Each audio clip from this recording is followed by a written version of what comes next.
ঈদ মোবারক।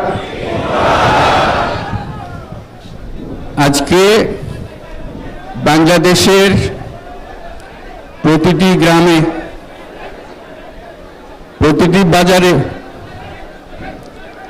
প্রতিটি গঞ্জে, প্রতিটি শহরে ঈদের জামাত অনুষ্ঠিত হচ্ছে।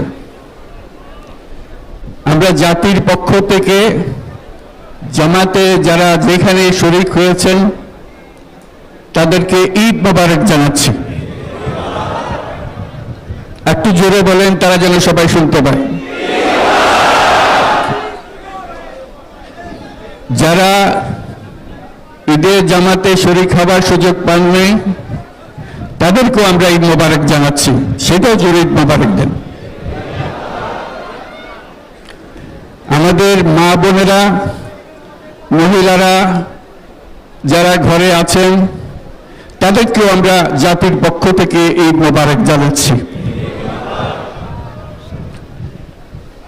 আমাদের প্রবাসী শ্রমিকরা যারা বিদেশে আছে, সারা বছর কষ্ট করেছে, আজকে হয়তো ঈদের জামাতে যেতে পারবেন কিংবা যেতে পারবেন না, কিন্তু জাতির পক্ষ থেকে আমরা তাদেরকেও ঈদ মোবারক জানাচ্ছি।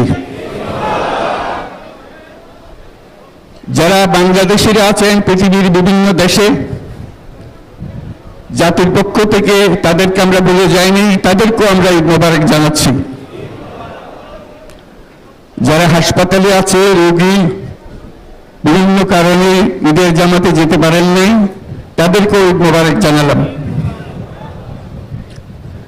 ঈদ দূরত্ব ঘুচানোর দিন, নৈকট্যের দিন, ভালোবাসার দিন।